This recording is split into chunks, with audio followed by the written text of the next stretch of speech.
IPA members, IPA supporters, friends of integrity in science, thank you all very much for being here tonight with us in Sydney at this very, very exciting IPA event, the launch of Climate Change the Facts 2017. It's wonderful to have you all with us. It's particularly wonderful to have you with us if you've signed up as a member of the IPA. If you haven't signed up as a member of the IPA, I strongly encourage you to go and see Jen Campbell, who will help you sign up to the IPA. We've got a very special offer tonight for those that are either existing members who would like to renew their membership or those who have not yet made the wonderful decision to become a member of the wonderful organisation that is the Institute of Public Affairs. And that is, for $99 you can get an 18-month membership with a free copy of a book which you might be familiar with given that you're here tonight, the 2014 edition of Climate Change the Facts. So please go and see Jen tonight. To add to the Climate Change the Facts series, the third of which we're here to celebrate tonight. I want to pay special tribute to a few very special people in the room tonight. Number one, first and foremost, of course we have to thank our editor of this wonderful edition of Climate Change the Facts, Jennifer Marohasy. Jennifer has done a wonderful job. I'm not sure how many of you in this room have experience in editing an edition of a book, but I can tell you it takes a number of hours of blood, sweat and tears putting something like this together. But not only has Jennifer done a wonderful job as editor, she has also used the relationships that she has here in Australia and around the world, bringing together a world-class list of authors. So thank you very much, Jennifer, for all the work that you've done. And I, of course, run a bit of a risk here in nominating a favourite author, but I think it's particularly momentous that we have for this edition Clive James, who has written a chapter for this book.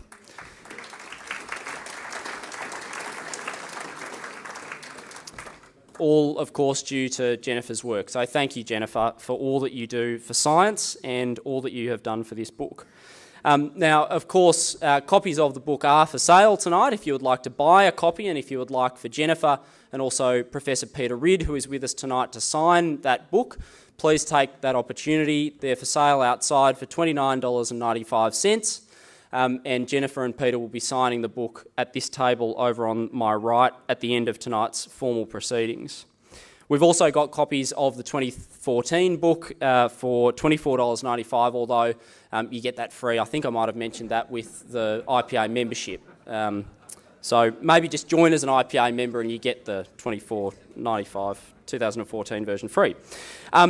One thing that I'm very excited to announce tonight, and something which is news for all of you who are here at tonight's book launch, is that we are actually selling out of the first print run of this edition. Sales of the book started last week, and I'm delighted to announce that the 200 books that we have brought up for tonight's proceedings are the last 200 from the 1,500 that were printed from this print run. So thank you. Thank you to all of you who have already bought a book. Now that brings me, of course, to another very important person who's in the room tonight, Alan Jones.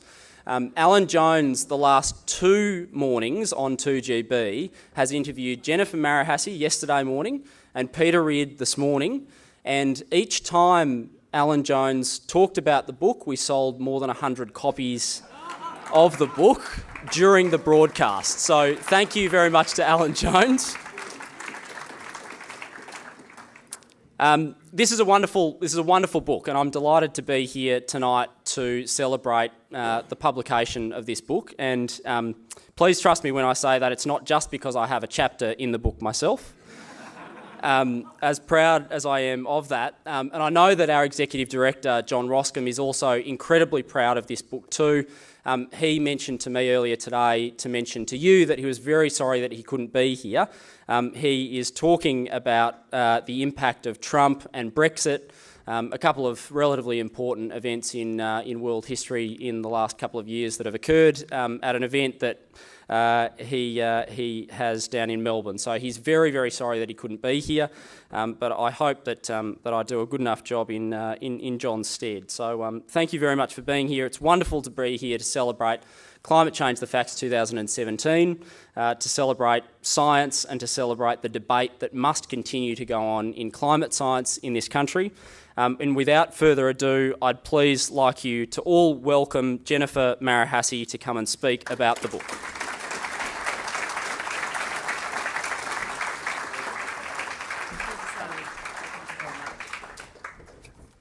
Thank you so much, Simon, and thank you for contributing such an important chapter about the importance of freedom of speech to this book. I do love coming to Sydney, and I do love coming and seeing the Opera House. And of course, because the waters of Sydney Harbour lap the Opera House, I can see the sea level rise on an incoming tide. On an incoming tide. I was down there this morning and the tide was coming in. There's actually about a 1.5 metre change between high and low tide at the Opera House today. I also love watching the Opera House and the fireworks over the Opera House each New Year's Eve, but I've never actually yet seen an inundation from sea level rise of the Opera House, though I did warn Scott Hargraves, who's been so important for the production of this book. Is Scott here in the room? He's selling books outside. I warned Scott about not booking the Opera House for the book launch, because I've heard so much about this 2-story high rise in sea level, and we wouldn't want to be washed away tonight, would we? So we're here instead. And thank you so much to Scott for booking this venue and organising tonight's launch. Is it just a story? I mean, people have favourite stories, and this idea of sea level rise and being washed away is this story that excites people. Other people have their comfort story that they love. Some people love stories that make them feel a little bit smug. And I was wondering whether the psychologist Anthony York, when he was writing in the Australian Spectator Online last week and accusing me of raking over the data and suggesting that my raking over the data, this was a psychologist writing, he was suggesting that in raking over the data I was exhibiting signs of shock and denial about the poor state of our polluted planet and denying rising sea levels. Me raking over the data. I am actually going to show you some sea level data tonight, sea level data from Fort Denison. And of course we have got some fantastic long sea level record. The sea level record for Fort Denison goes back to 1886, so I think it's actually worth raking over. Normalise it. I'm going to show you how they homogenise it, but I'm also going to show you the actual measurements. The reality is that sea level doesn't always go up. It actually cycles a little bit. And has, Simon, you've taken the book away. I was going to hold it up. Chapter 3 in this fantastic book. One of my favourite chapters is Chapter 3 by Nicola Scafetta. It talks about natural climate cycles and what drives them. It's a great chapter. With respect to sea level at Fort Denison, for example, we have daily cycles, we have monthly cycles, we have the El Niño cycles, and of course those cycles also affect global temperatures. So actually when temperatures spike, globally, you can actually see the sea levels at Fort Denison go down. This is not, my first slide's not a sea level slide, it's a slide from this book, from chapter 12, and it shows you the satellite record. This is the UAH satellite record, which is compiled by a fellow called Dr. Roy Spencer. He wrote Chapter 12 for us. He works with the NASA scientists from the Aqua satellite to actually compile this data. So please, another one of my favourite chapters, Chapter 12 in this book. Now, the satellite data, this is probably our best data of global temperatures. And what we've got is a spike here in 1998, and then another one in 2016. And in between, you can see something that we never hear about on our ABC, the pause. We've got the pause. Now, this is the best, probably the best measure of global representation of global temperatures. It only goes back to 1979, shows these two spikes and the pause. Now, we know that seasonally adjusted carbon dioxide levels sort of show a general linear trend. Do you think carbon dioxide has caused these spikes? Did somebody say no? It doesn't look like there's much of a correlation between carbon dioxide levels over the last few years and the global temperature record. And this is a temperature record that is also used by the IPCC in their last 2013 report in one component of it. If you actually go to another one of my favourite chapters in this book, which is Chapter 19, co-authored by John Abbot, who's here tonight. John, would you just like to stand up? John wrote Chapter 19, which actually, thank you, explains the physics of carbon dioxide and talks also about another important greenhouse gas which is really neglected in the IPCC reports, which is water vapour. And his chapter with John Nicola in this book talks about why there's maybe not going to be this direct relationship between carbon dioxide and global temperatures. I've got a lot of favourite chapters in this book. Another favourite chapter in this book, Chapter 21 by Bob Carter. And his wife and son are here tonight. Thank you so much for coming. Where's Anne? I can't see you. Oh, thank you, Anne, for all your help. And Jeremy, thank you for being here. Yeah. So Bob in Chapter 21 actually talks about lunar nodal cycles, and they're 18.6 years long. And do you know how long that pause ran for? 18.6 years. Ken Ring, who wrote Chapter 4 in this book, which is another one of my favourite chapters, actually predicted this. He actually predicted the El Nino corresponding with the lunar minimum standstill that occurred in November 2015, and he said the following winter is going to be a very mild one in the Northern Hemisphere, which of course when you add up things globally, because Ken's always predicting rainfall locally, contributed very much to this spike. Imagine Tony Jones from the ABC even showing us the actual temperature data, talking about what might have caused it, acknowledging the 18.6 years between the spikes. They still haven't even acknowledged that temperatures. This is the end of last year. This has been updated by Roy since, but I wanted to show you this directly from our. Roy only publishes his charts in black and white, but we convinced him to let us do it in colour for the book. But the reality is, it is important that we understand what the measurements look like, that we've got people like Roy Spencer collating this data. Extraordinarily, in the last, I think it's 3 months ago now, a peer-reviewed paper came out. What do you think they've done with this? Homogenised it. The already published data, they've created a 33% increase in warming between 1998 and the current.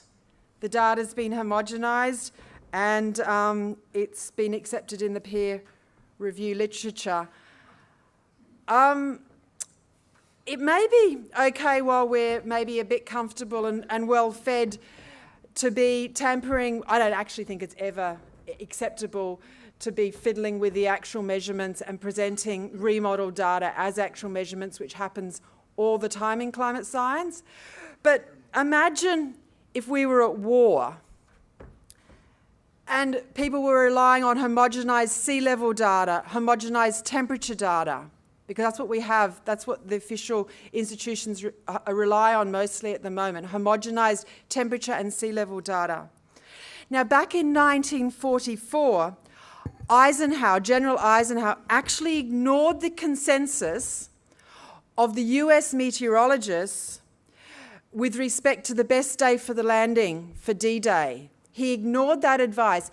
He went with the forecast. A British meteorologist, James Stagg, went against the consensus, and he said, look, we're going to have stormy weather, bad weather that whole week. There's only one day you'll be able to have a successful D-Day landing. It's the 5th of June 1944 that they decided to plan D-Day as the landing. They had a sort of window of opportunity. They went with the 5th against the consensus, and it really changed. It was successful. There was a lull in that week of stormy weather. James Stagg, did understand lunar cycles, not just the sea tides, but also the atmospheric tides. The D-Day landing was planned on the lowest tide on the eve of a full moon for that lunar cycle. If we found ourselves at war again, would there be a name that we could recognise as, somebody who could give us reliable information, for example, in the area of weather forecasting, because we know, well, at least they say that the Germans had no idea what the weather was going to be. In fact, they stood down the troops because on the 3rd and the 4th, the weather was so bad, they couldn't believe that the British would actually believe that there was going to be a lull on the 5th and land. A knowledge of weather and climate is important for the success of a civilization, for planning for crops and harvest, for dam management. Talk to anybody from Brisbane. That flooding of Brisbane in January 2011, it was so unnecessary. I don't believe it would have occurred if there hadn't been this obsession with this human-caused catastrophic global warming and the wrong-headed idea that the dams would never fill again.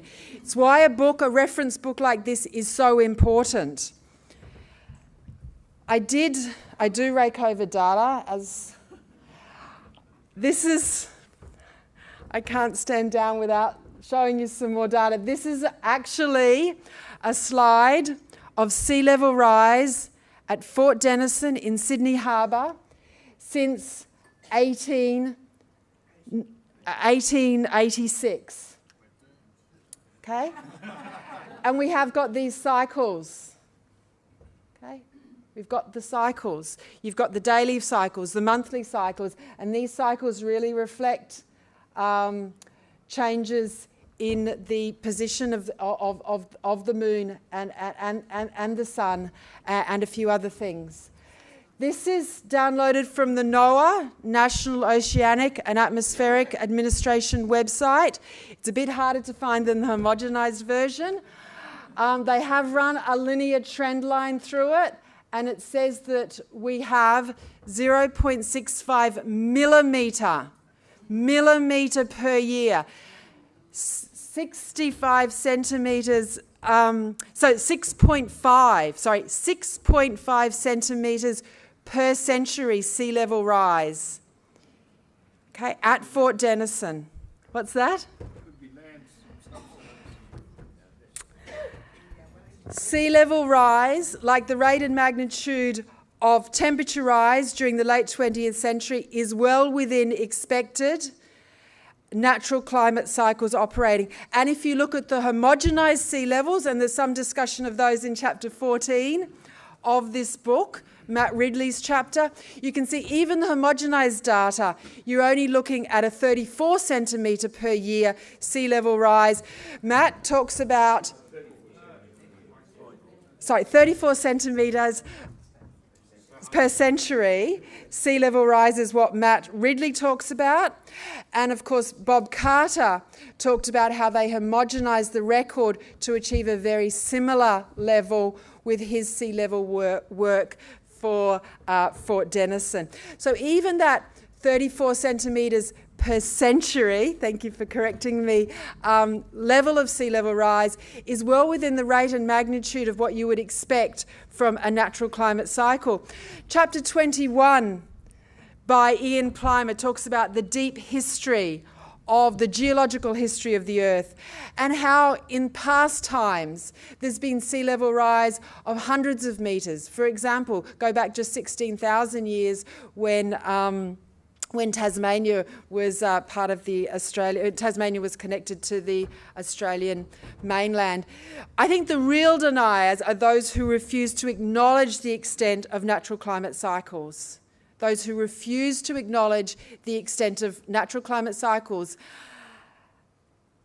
So when you're maybe next in discussion with somebody like them, because there are a lot of them in Sydney, don't only recommend this book, but maybe also ask them about what is the actual level of sea level rise at the Opera House. It's, the water's lapping the Opera House in Sydney Harbour. What's the homogenised rate of sea level rise? And in a deep history over the last few thousand years, the last 16,000 years, what has been the rate of sea level rise in Sydney Harbour? And you can get a lot of that information also from this book. Now, we're not only raking over data tonight with the launch of this book, we also have somebody who's going to talk about the Great Barrier Reef. Peter Ridd, I'm so honoured to introduce you tonight. Peter's a professor of physics at James Cook University in Townsville with a particular interest in coastal oceanography, including human impacts on coral reefs. More recently, Peter has been promoting the requirement for better quality assurance in all areas of science. And Scott Pruitt, who's just now talking about the importance of red teams and blue teams, I wonder if it wasn't that he read a great article by Peter written exactly outlining this need about 7 years ago. Like me and many other people in this room, Peter shares with me Enlightenment values. Peter's published over 100 papers in international science journals and is also the author of Chapter 1, another one of my favourite chapters of this book. The chapter is about the extraordinary resilience of Great Barrier Reef corals. Please join me in welcoming Peter Ridd.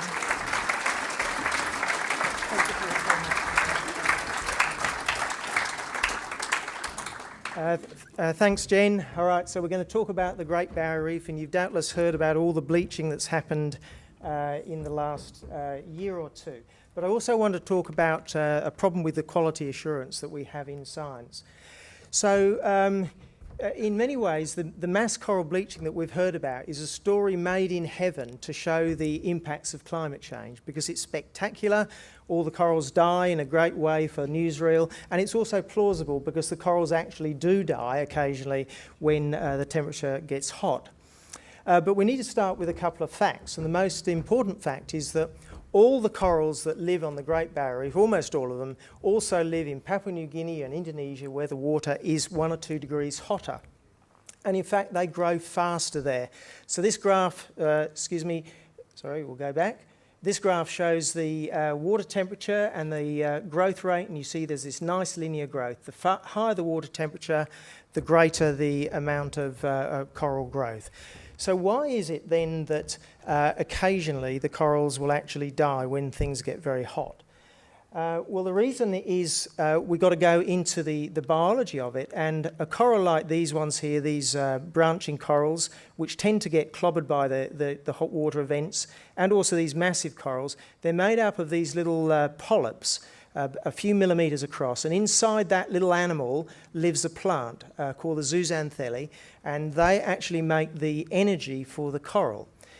And it's not entirely understood why, but periodically when the water gets very, very hot, the zooxanthellae actually gets sick or something happens to it, and it needs to be thrown out of the coral, and the coral actually ejects it. And that's a problem because now the coral hasn't got a mechanism of getting energy.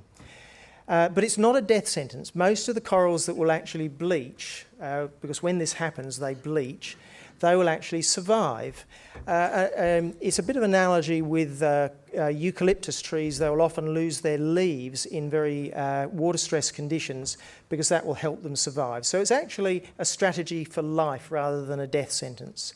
Now, the bleaching does occur when the water gets abnormally high for a particular location, but there's not a hard temperature cutoff. For example, a coral which might bleach at 28 degrees where I'm from in Townsville won't bleach at 28 degrees further north where the waters are naturally hotter. They might bleach at 30 degrees there. It's also important to note that the corals are born without zooxanthellae. They take the zooxanthellae in from the water. It's floating around in the water, and they will take the zooxanthellae which will suit them.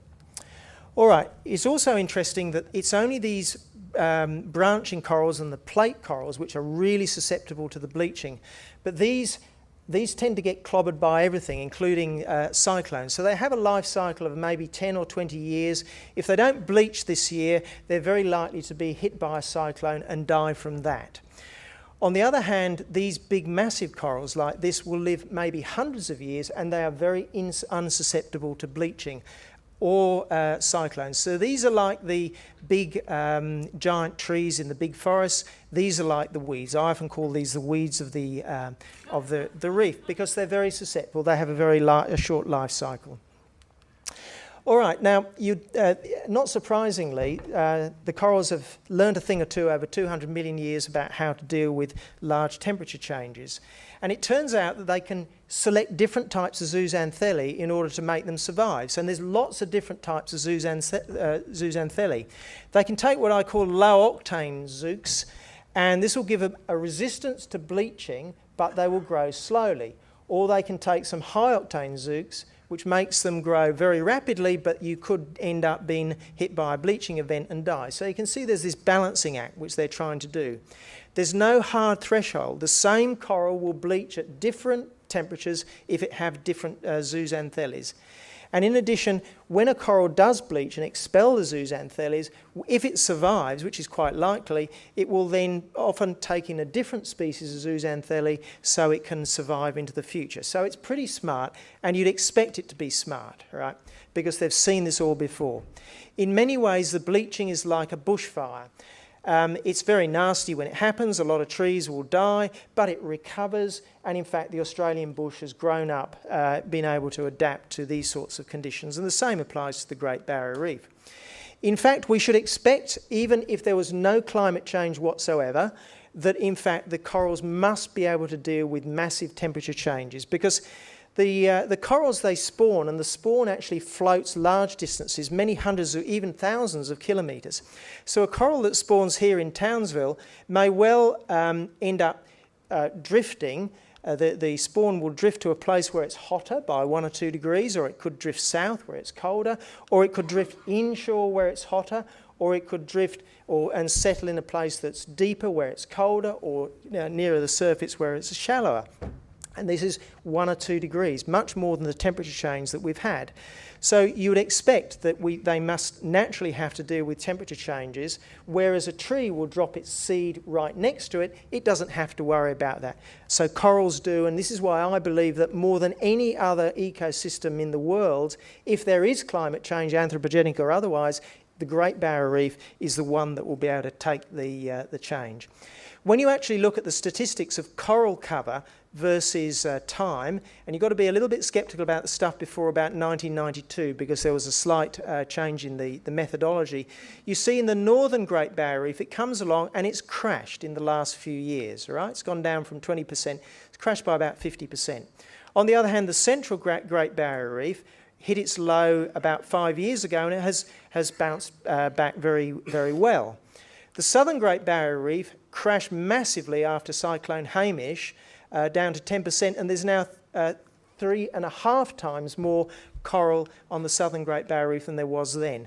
For the Great Barrier Reef as a whole, there was also a dip in about 2010-11, but it responded very well. It's come back down with this late bleaching event, but essentially the amount of coral that we've got now is basically the same as what it's been over the last 30 years. So no big deal here at all. When you go back further, corals actually effectively have a little temperature recorder inside them, the strontium-calcium ratio. You can actually look at the temperature when they've lived. So you look at skeletal skeletons of the corals, and when Captain Cook was sailing up the coast, in fact, the temperature was probably pretty much exactly the same as what it is today. All right, now, some scientists say, including some of my colleagues at my own university, that bleaching never used to occur before the 1980s, all right? Now, this must be rubbish, but it is interesting that something else also happened in the 1980s. We discovered a different thing which is equally spectacular, and that's mass coral spawning, right? It occurs on the first full moon in November, a few days after the full moon, and this is what it looks like. The egg and the sperm bundles float to the surface in a very spectacular fashion. You can see it from aircraft, you can see it from space, and we didn't know about it before the 1980s. So, like coral bleaching, which never occurred before the 1980s, you've got to ask the question, did corals discover sex in 1982? Or is this actually caused by, climate change? Or is it just possible that this has been going on for a couple of 100 million years, just like the bleaching?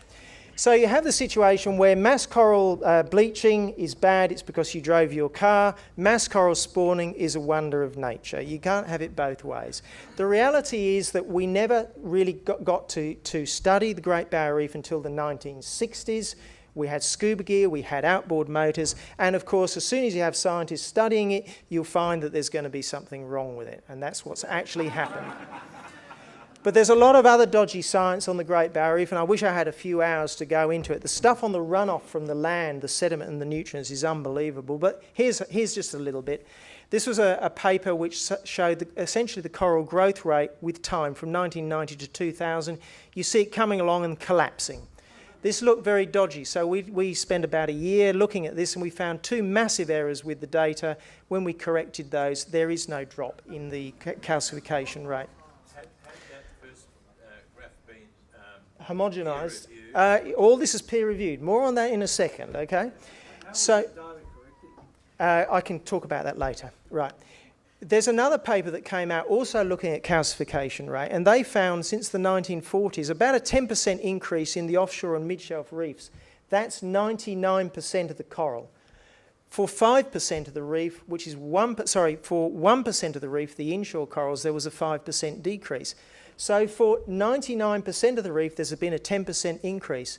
But these guys, they don't dwell on this obviously good news. Their concluding remarks is, our new findings nevertheless continue to raise concerns, blah, blah, blah, possibly reflecting the effects of CO2-driven climate change. So even something which is obviously good news ends up being bad news. So we have a massive problem with quality assurance of the science, right? These are all peer-reviewed, right? And some of you guys might think that peer review is a really impressive process where maybe a dozen scientists get together and they pore over the data for weeks on end to make sure it's right. Well, it's not. Peer review, generally speaking, is a quick read by two people. You don't necessarily even know who they are. And you've got to ask the question, is this good enough quality assurance when you're going to spend $1 billion to fix the reef or do whatever you're going to do? Should you be a little bit more careful than that? Well, there's some really good news. It's really, really good news, right? This is a guy who's a mathematician at Stanford. He's into the biomedical area, and he published this paper which says why most published research findings are false, all right? He also had another paper explaining why, in fact, about 85% of science resources are wasted because they're basing it on science which is exaggerated or just plain wrong. Then there's even more good news, like this paper which came out where drug companies, when they're going to take a piece of promising university research, like a university might say, this chemical seems to cure cancer, the drug companies will then do what you'd expect them to do. They will check to see whether that is right, because they're going to spend $1 billion taking this to market. Well, it turns out that when they did this, 20% of the time they found that the original work was right. Right? So this is an appalling situation, but I reckon this is great news, in fact. More good news, the editor of The Lancet, and I love this quote, this has actually become a very famous quote, in fact. He has said, best journal in the world for medicine, the case against science is straightforward. Much of the scientific literature, perhaps half, may simply be untrue. Afflicted by studies with small sample size, tiny effects, invalid exploratory analysis, etc., science has taken a turn towards darkness. All right, now you may be wondering why I think this is magical news. And the reason is that those people are right at the centre of the scientific systems. They're the pillars of the scientific system. They're not like me or like Bob Carter, who was on the outside, excluded, never allowed to debate, right? Bob Carter was never allowed to get in there and do the sorts of things which he should have been allowed to do.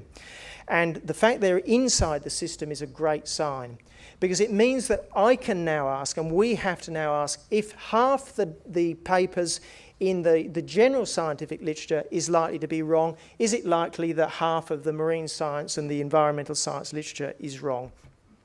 Do we have a decent system of replicating and checking? No. Is there a chance that many of the marine science are partially driven by ideology? I'll let you work that out. Is there a chance that peer review amongst this group is self-selecting of the dominant idea? And is there a robust debate without intimidation? I think not.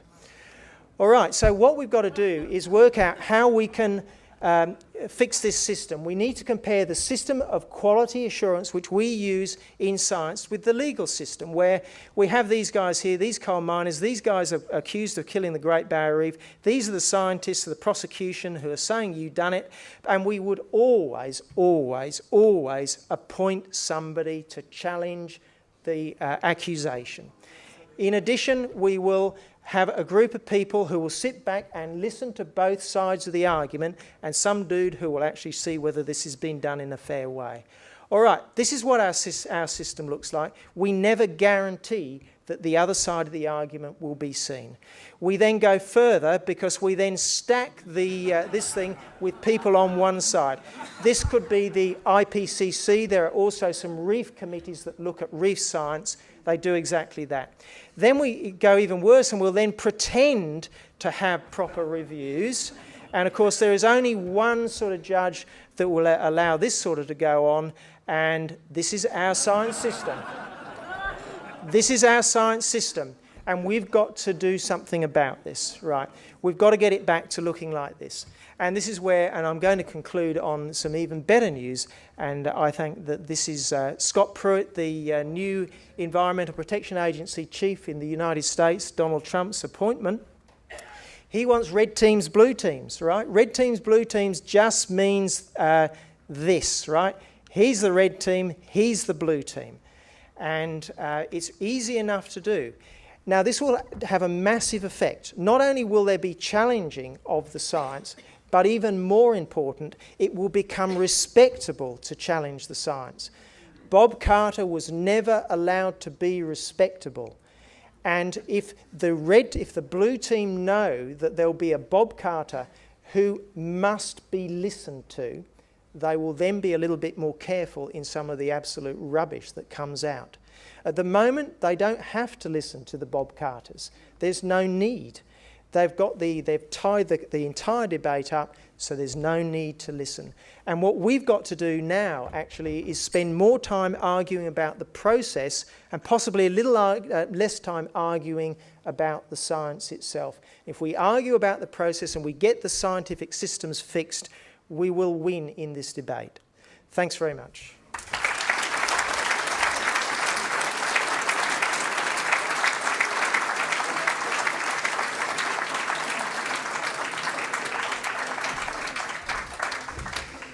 thank you so much to both Dr Jennifer Marohasy and Professor Peter Ridd. I think that was absolutely fascinating, but I think it was so interesting I might ask you a few questions about it, so I'll come and join you over on the couch for some of those right now. Thank you. I'll give you that one. Thank you. So, I followed everything that both of you said and I didn't get lost at any point. But for some of you in the room who might not be as well versed in the science of climate change as both of you are, that was a joke, by the way. Science is definitely not my background, and I'll admit that at some points I did get a little bit lost, and certainly reading the book, I get a little bit lost. So if I'm able to admit that, I'm sure that others in the room will be able to do the same thing. So I just wanted to take you both back to the beginning of some of the core arguments that both of you make. And Jennifer, first to start with you, homogenisation to me seems crazy. It just seems like something that would never happen in a modern community that values science and thinks that data is important. And if you want to make conclusions from the data, then surely this idea that you adjust temperatures, for instance, is something that's just not acceptable. Why is it that it happens? What's their justification for doing it? And why is it that there aren't more people talking about just how bad that is? Okay, thank you for that question. I certainly, when I first came to the ACORN data, that's the official data set for Australia, John Abbot and I, with our rainfall forecasting, we were looking at using that like most people who are using historical data, looking at inputting that into our models. But we realised it wasn't the actual measurements and that we had to use the raw data. And using the raw data, it just creates some complications because the data sets are of different lengths. Sometimes, for example, very often, temperatures were recorded at a post office, and then they moved the temperature recording equipment to the airport. And so you do have a discontinuity in the data. And what it would be in those situations, if you want a continuous record for somewhere like Deniliquin, to just match them up, for example, and there may be a need for an adjustment to match them up. But what we find is that the matching up always seems to result in the cooling of the past, even when you actually look at where there's overlap, that shouldn't necessarily be the case. And for places like Rutherglen, where there was never any move of the weather station, they nevertheless run these statistical tests, decide that there must have been a station move, even though the catalogue says there was no station move, and even though there's all this evidence to show there was none, there was never ever a station move. They say that there are discontinuities in the data and that they have to therefore adjust the data. And it's extraordinary. They keep adjusting the data so it fits the theory of anthropogenic global warming. I think that's absolutely scandalous, but I wondered, Peter, if I could bring you in now and to ask you whether one of the reasons for this is failing in the scientific process, in particular peer review. Is that one of the reasons why this is happening, or is it? Yeah, absolutely. That's exactly what's happening. They can get away with this all the time, and they continually get away with it. They know that nobody is ever going to do those checks. You know, I mean, essentially the only reason this has been as exposed is that Jennifer Marohasy, through the IPA and the sponsors, has actually put a bit of heat on this. But this should occur as a matter of course. You know, this should be a government funded. If we're being told that the temperatures are rising and the government's going to spend a whole lot of money to do whatever it's got to do, then it should be funding those checking processes. And that, of course, what Scott Pruitt is all about. We've got a coalition government in power now. They're surely making sure that this is all being fixed, aren't they? Well, that's one of the most, there's certainly a lot of those MPs who do understand it. And in Queensland, there's a lot of the National Party or Liberal National Party MPs who do understand this quality assurance problem. I wanted to ask, in terms of the political process, do you think that there's anything that can be done? You've hinted at this, and do you think that there's more that can or should be done by by government to fix this, or do you think that this is solely a problem within the scientific community? No, government is going to have to do this. The science community, apart from in the biomedical area, they will go into denial. They have gone into denial about this. So that it's incumbent upon the government to do it, but you've got to give them, it is a tricky thing. They have a lot of the media against them. They will be labelled as deniers, like Scott Pruitt will have done, just for wanting a fair system. So it is a tricky thing to do. So that's why it's up to other organisations to actually try to precipitate this and show that the system is broken, and perhaps eventually the governments will do something about it. Just on that, if I could just get Jaco Vlock to stand up. He helped me write chapter 10, and thank you so much, Jaco. He is somebody who is within the university system, and he doesn't care what's politically correct. He wants to get to the bottom of the whole issue of what our historical temperature, a proper historical temperature reconstruction for Australia would and should look like, and he's got the skills to do it, and he's only started recently, but he's doing a great job, and we need people of integrity who are prepared to question because they care about the truth. Do we...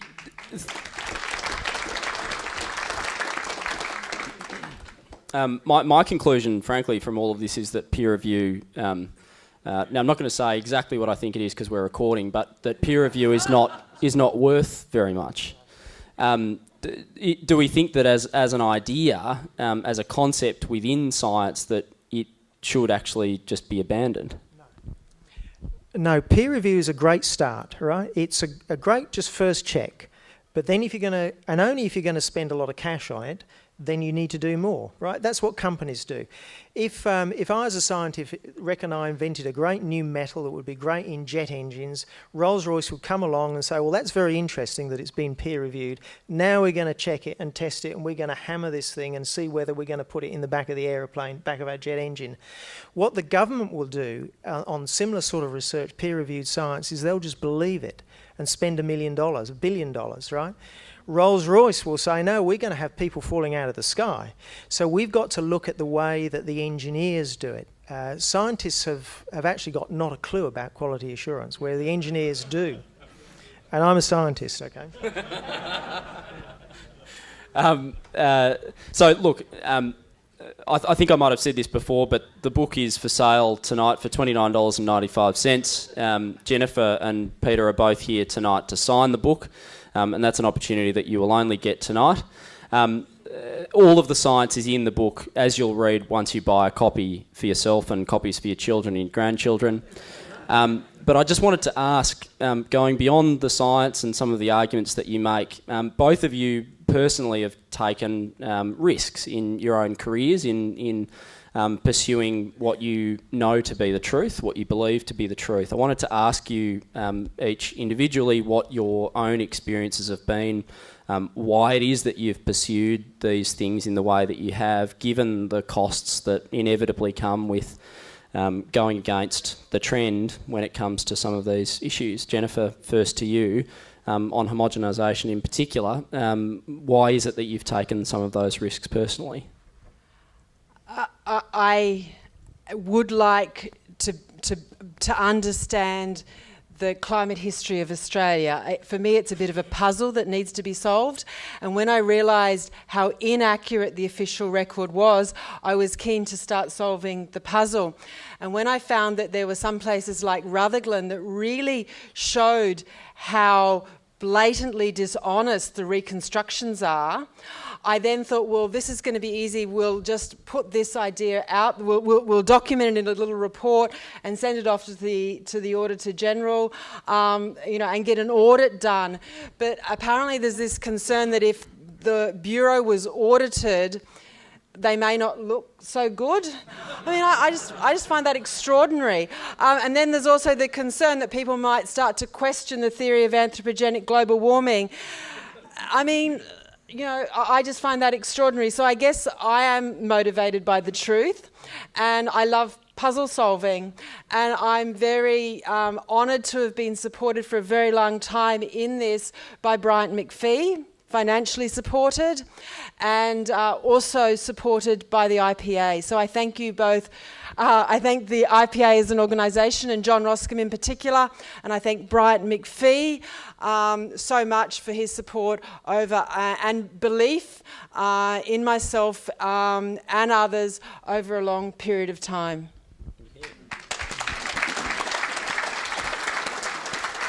And Peter, you've taken risks not only in a general sense, but in the tea room around work. Yeah, a little bit, but you've had a couple of issues. Nothing like what Jen has done. I mean, Jen has been almost crucified by what's happened to her has been terrible, and what's happened with Bob Carter was terrible. My university is very, very understanding, and. So I think there actually might be something a little bit special about James Cook University, because yes, I have been slapped over the wrist, and I believe I have been threatened effectively with dismissal, but there's been enough people in the academy there who stood by me and they supported me and they saved my bacon, and I'm very grateful for those people. Now, I think what both us, Tick, and Bob, is that we just get pinged off when we see stuff which is palpably false, and we just can't keep our lips shut. In the end, that's what it boils down to. You just can't stand it because it just makes you angry. Are you able to explain, so that extraordinary graph, the comparison between the work that had been done previously by Death, Yes. And your own work, yes. and is there a way to explain to us why that is? Why there's a difference? Why there's such a distinction? Yeah. Well, the first main problem was that they just stuffed up some of the measurements. So what they do is they drill holes in the coral and they look at the bands like tree rings, and they kept on messing up the last one. They didn't. They denied it and they denied it and they denied it, but eventually they had to admit, yes, they did stuff it up. And well, as Jennifer has said, they're the deniers. Yeah, that's right. But there was another problem, that a bit like the Michael Mann hockey stick curve, very similar. They had actually two separate series. So there was the old stuff and the new stuff. One was using big corals, one was using small corals, and they essentially just couldn't do that. So there was another problem with the methodology. And there's quite a bit written actually in chapter 1 of the book, specifically about this, with the charts and some actual references, so you can actually read much more about it from the references in this book. Thank you. And I've just got one final question before we move to a very secret speaker who will deliver the vote of thanks. And that is to say, what's the next project for both of you? Where do we go from here in terms of the political climate? What do you think needs to happen, either from a scientific perspective or from a policy and political perspective? Red team, blue teams.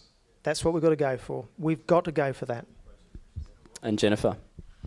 I think that's a great idea. I would like to keep doing research because I really love puzzle solving. So I'd like to continue to be supported to do research, and I hope that people really promote this book, because you're not going to get to read a lot of the authors in this book anywhere else, and I'm going to just keep promoting this book for the next year or so, and please, everybody else, buy lots of copies. Thank you very much. And speaking of promoting the book, in a moment I'll be heading up to Macquarie Park, which is where the Sky News studio is, to go and speak with Andrew Bolt to talk about the importance of this book and to talk about why people should go and purchase a copy for $29.95. They don't have the opportunity, the audience of the Bolt Report won't have the same opportunity that all of you in this room do, to have both Jennifer, the editor of the book, and Peter Ridd, one of the authors of one of the chapters in this book, to have the book signed. But I'm sure they'll go online to ipa.org.au and buy a copy themselves. The final thing that we have to do tonight, as I said, we've got a very special guest in the room tonight who I'd like to introduce to come and deliver the vote of thanks. Maurice Newman is someone who has been a great fighter for freedom in this country for many, many years. He truly is a man who needs no introduction, so I won't do it. Maurice, please come and join me up on the stage.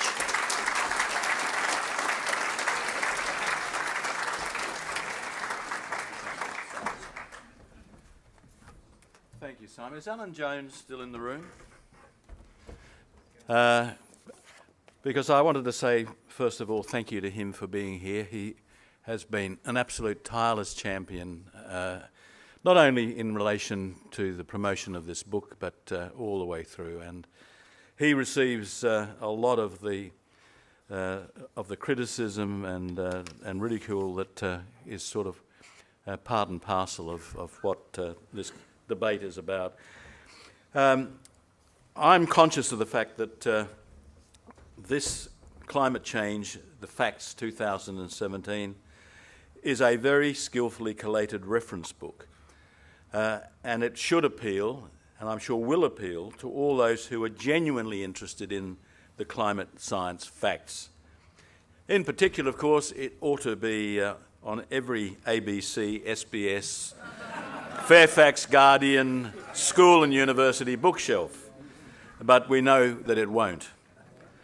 They prefer the officially sanctioned apocalyptic view of climate change, which was captured in Al Gore's latest movie, An Inconvenient Sequel. And of course, that was replete with compulsory, scary weather videos, and Mr. Gore reminding us again that we're at a tipping point, with the result that our children will inherit a world, quote, of stronger storms, worsening floods, deeper droughts, mega fires, tropical diseases spreading through vulnerable populations in all parts of the earth, melting ice caps, flooding coastal cities, unsurvivable heat extremes, and hundreds of millions of climate refugees. And of course, facts don't stand in the way of a good story, but most of those who will consider this a must-see movie will take delight in having their fantasies and their prejudices confirmed. Now, while publicly politicians refuse to discuss climate science, they feast on its alarmism. But with books like this, they will not forever be able to feign ignorance of the scientific fraud which is deeply embedded at its core. And once evidence-based science becomes established as a new normal, the greatest moral challenge of our generation simply falls away.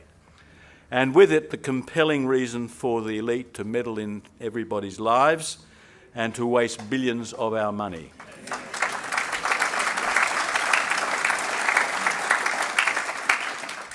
Author Tom Clancy is right.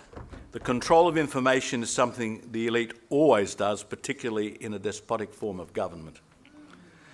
So this publication will be denied the exposure it deserves because it is a direct challenge to climate orthodoxy, and for this its authors will be made to suffer bullying and relentless attacks on their professional reputations. I mean, Bjørn Lomborg, whose chapter analyses the futility of the Paris Agreement, is no stranger to this. His attempts to establish a policy centre within an Australian university was rejected purely on academic grounds. He came with a cheque for $4 million. He was rejected from every university, not just the University of WA. Attempts to have set something up within other universities, rejected. Professor Peter Ridd, as we've heard tonight, was also on the wrong side of university groupthink. His crime was failing to act in a collegial way and in the academic spirit of the institution. In other words, countering the party line and taking a stand on quality assurance is unacceptable conduct. Jennifer Marohasy, as we've heard, is another persecutor for daring to challenge the establishment. Her forensic analysis strongly indicates the Bureau of Meteorology scientists are manipulating or homogenising the observed data to justify their model results. She has been met with stonewalling and hostility. And rather than clear the air by disclosing the key algorithms, the Bureau, as we heard tonight, colluded with the government to obstruct an independent forensic examination of its treatment of national temperature data because of what it would mean to the Bureau's reputation. No kidding. I mean, this is what we're dealing with. Professor Ridd's role as an evidence-based scientist is a constant target for emotion-charged climate change charlatans. The Barrier Reef is a totemic environmental issue which, under the cloak of academic authority, is regularly subjected to junk science, passing uncritically into the mainstream media as credible research. And Peter Ridd should be deeply thanked for being such a reliable and rational gatekeeper.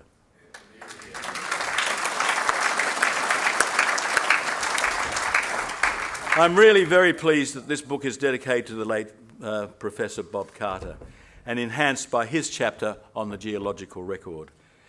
We miss him deeply. Bob was a stickler, as we all know, for scientific rigour and unafraid to take on those who cling to the comfort of consensus, and he deserves our posthumous thanks.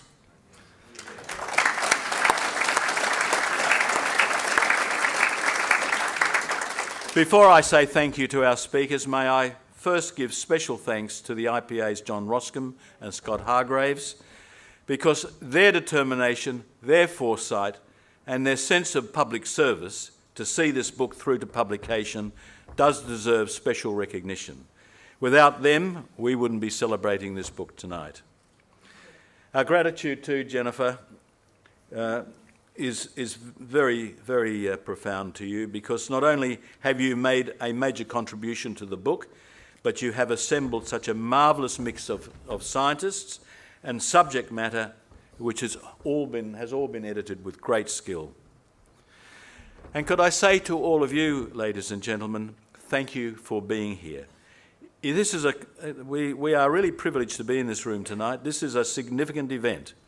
And I might add that it says something about where we are, that we had to hold the event with personal safety in mind, and hence there was very limited publicity about where and when this event was going to be held. Now, you wouldn't believe that we could have fallen so far, yet we have. So, like it or not, this evening is not only about scientific integrity, but it's also about the freedom of thought and the freedom of speech. And that you have turned up in such numbers is itself a very, very valuable and extremely encouraging development. So thank you again. Finally, thank you to all our speakers. Thank you to all of the contributors for making this such an outstanding evening and for shining a light into a world which is consumed by darkness. We can only hope that in time the public will look back and pay homage to your great scholarship and courage, because it will mean that we have rediscovered the Enlightenment. So let's go out and make this book a bestseller. Thank you.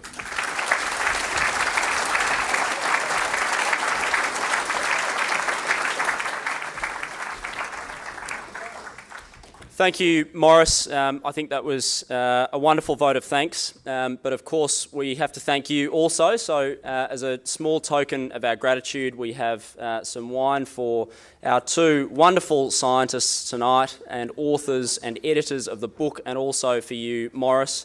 Thank you very much to the three of you for joining us tonight at this very special celebration.